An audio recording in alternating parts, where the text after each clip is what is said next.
Bonjour, dans cette vidéo, on va étudier ensemble la stabilité des notions étudiées. Théorème de Gauss. Alors là, on parle, si vous avez A un anneau, par exemple, qui vérifie une certaine propriété. Par exemple, A principal, attend A de X principal. Si A est factoriel, attend A de X est factoriel.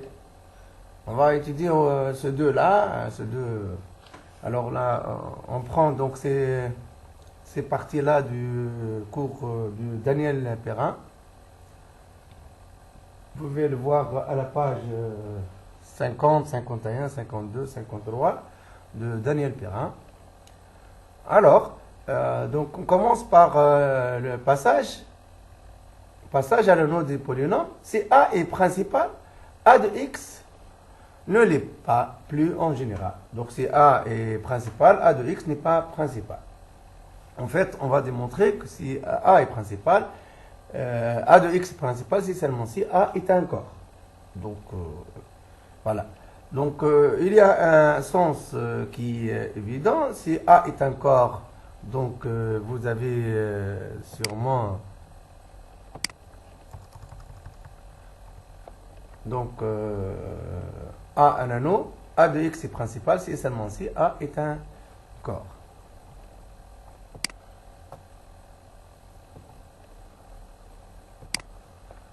Donc, démonstration, il y a un sens qui est évident. Donc, on va s'intéresser au réciproque. Donc, si A est un corps, donc A de X est un anneau euclidien. Et par suite, il est principal. Donc, ça, c'est pas à faire.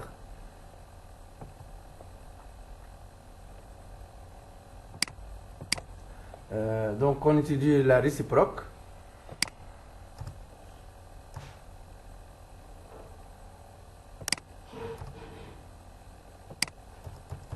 Et réciproquement, si A de X est principal, si A de X est principal,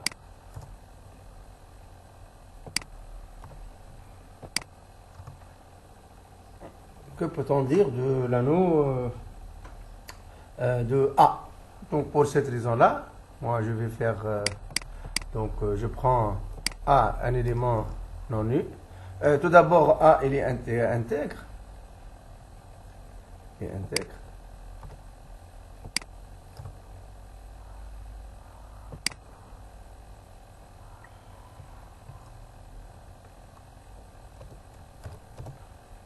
A aussi.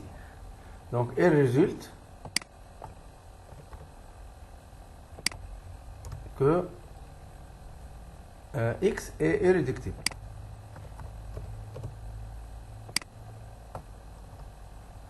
Et dans A, pour une raison de degré. Voilà. Donc, ce que je vais faire, moi, maintenant,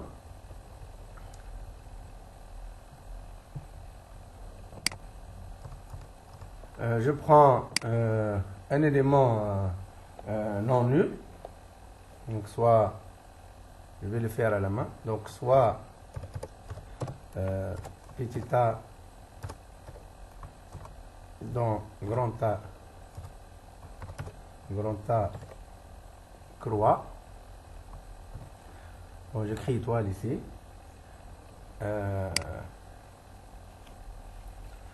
A non nul. Et on va montrer que A est inversible. Alors, je considère l'idéal I, qui est engendré par A et X. Donc, je considère cet idéal. Comme il est principal, comme A de X est principal, donc cet idéal-là est principal, donc il va s'écrire l'idéal engendré par P. P unitaire. Ok. Donc ça implique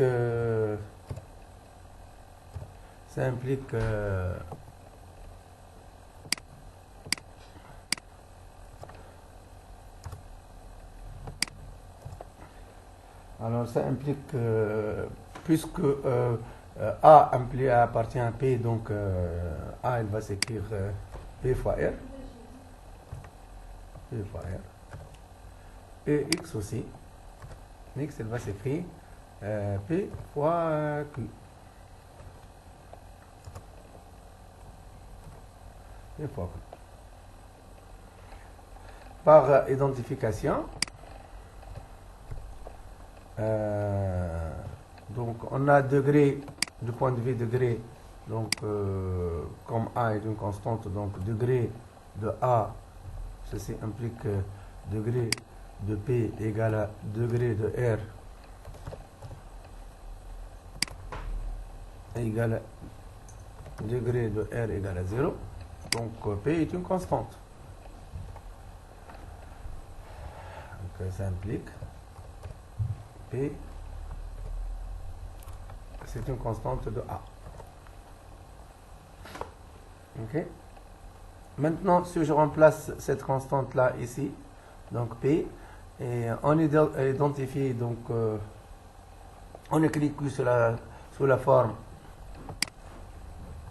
donc ça va être P fois 100, disons de K égale à 0 jusqu'à M, de Qn10 K fois X puissance K. Par identification, donc on va trouver que Q1 fois P égale à 1. Ceci implique Q1 fois P égale à 1.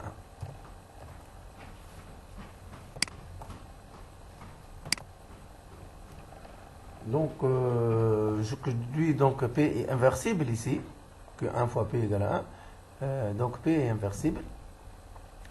Et donc, je reviens. P est inversible. Donc, qu'est-ce qu'il nous reste? Il nous reste à revenir un peu en arrière.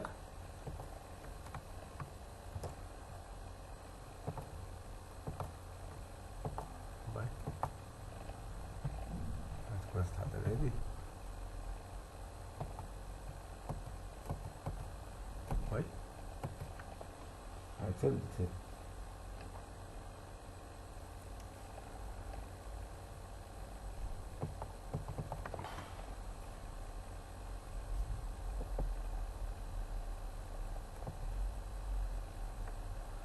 Donc,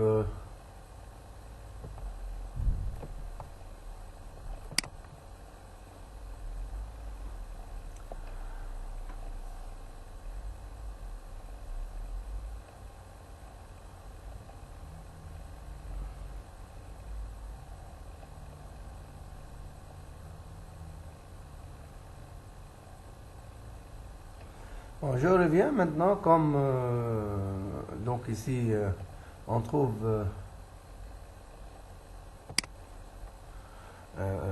P est inversible, donc cet idéal là égale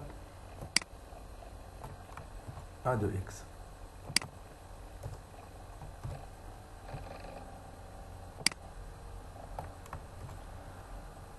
Donc cet idéal égale à A de X.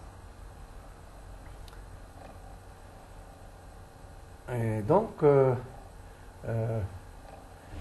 le 1, donc ici, on va l'écrire, donc le A, on va l'écrire 1 fois quelque chose. A égale, non.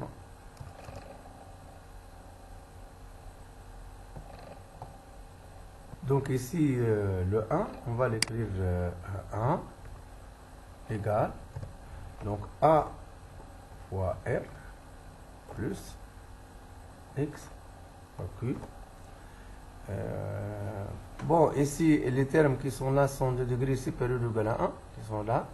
Donc, les constantes, ils sont là. Donc, ça va impliquer automatiquement que 1 égale à fois R0. 1 égale à A fois R0 Donc, ce qui implique que A est inversible. Donc, implique A inversible.